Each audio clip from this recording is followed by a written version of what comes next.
Vladimir Putin's Russia truly sees itself as a besieged fortress, a belief deeply rooted in the Kremlin's inner circle.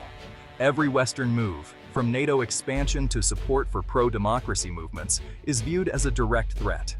This mindset justifies aggression, turning invasions into so-called defensive maneuvers. The Kremlin interprets Western talk of sovereignty as a plot to undermine its existence. Compromise is seen as weakness, negotiation, a tactic to stall or deceive. Traditional diplomacy often falls flat, interpreted as lack of resolve. Putin's system rewards loyalty, punishes dissent, and frames Russia as locked in an existential struggle. This makes every Western action a delicate calculation. Any strategy to influence Putin must be grounded in this reality, not in hopes he'll adopt Western values. The Kremlin's actions are driven by cold, hard power and survival. They constantly test the limits of Western patience. The West's fragmented, reactive responses have emboldened Moscow. Only a proactive, unified, and unwavering strategy, one that applies overwhelming, sustained pressure, can speak the language the Kremlin understands.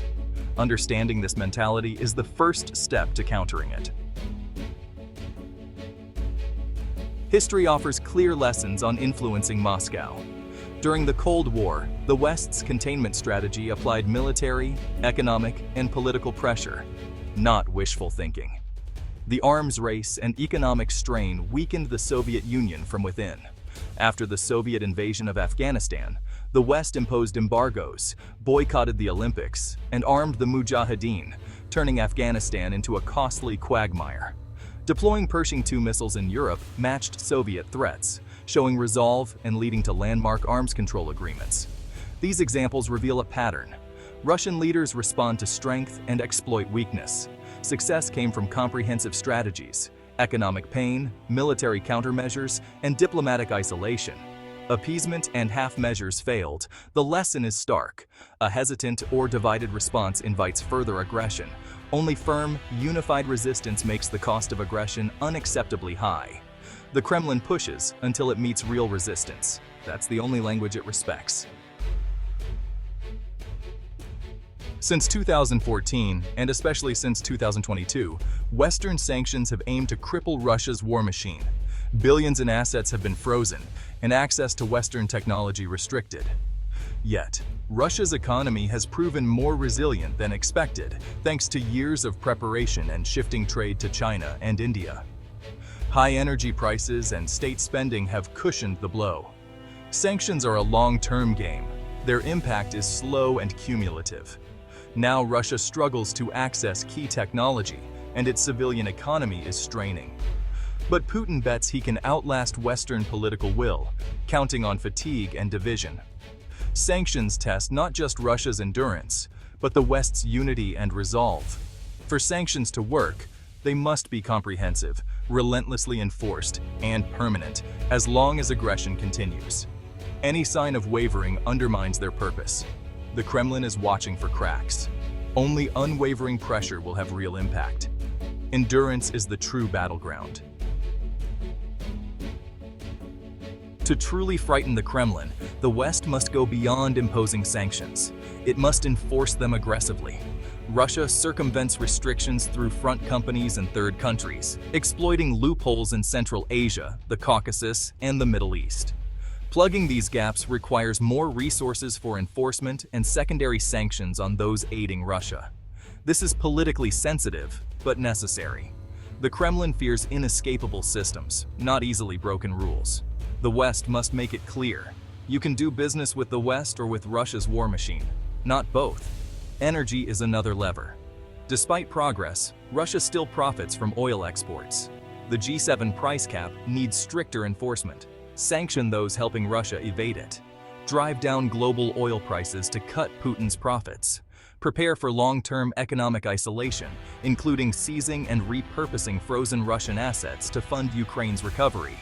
The fear of losing this wealth is a powerful deterrent.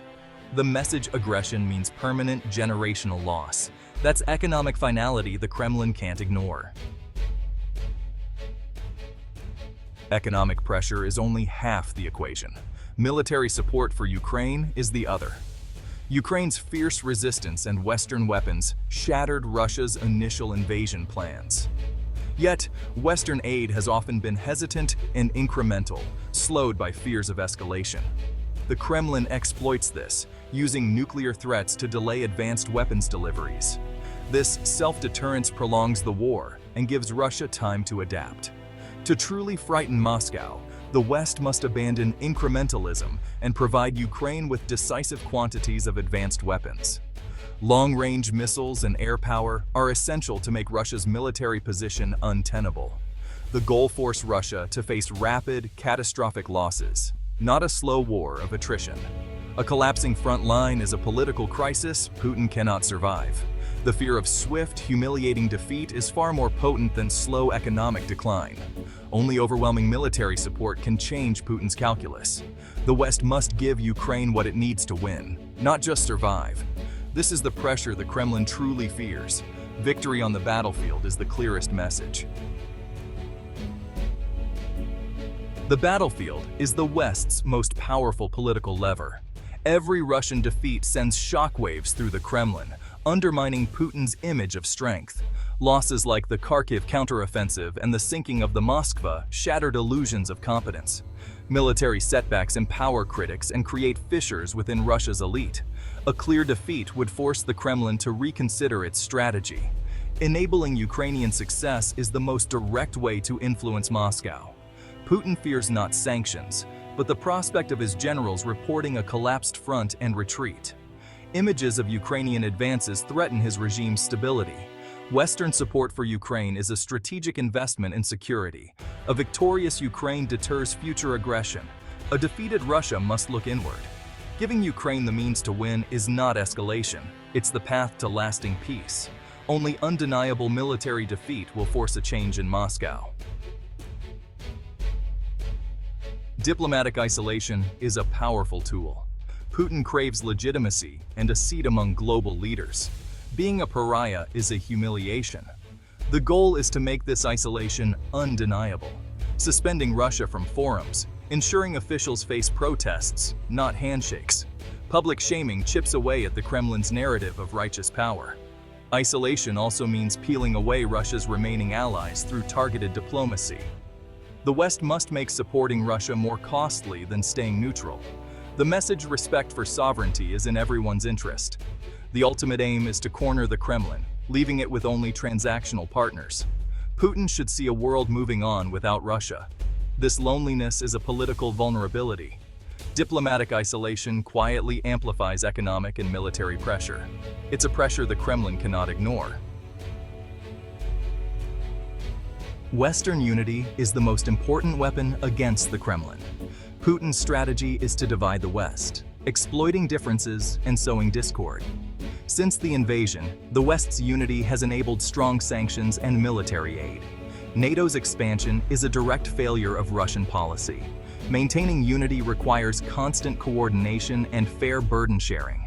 No country should seek a separate peace or special deal with Moscow. The message: the West speaks with one voice, no cracks, no back channels. When the Kremlin sees a united front, its calculations change. The hope of outlasting Western resolve fades. A divided enemy is easy prey. A united alliance is unwinnable. This unity is what truly frightens Moscow. It forges the West into a stronger, more determined force. Unity is the ultimate weapon. There's no magic solution to change Putin's regime or ambitions. The Kremlin only fears the prospect of comprehensive, humiliating defeat. This must come on three fronts: relentless enforced economic sanctions, decisive military support for Ukraine, and unwavering diplomatic isolation. Economic consequences must be catastrophic and irreversible. Military victory for Ukraine is the clearest signal of Western resolve.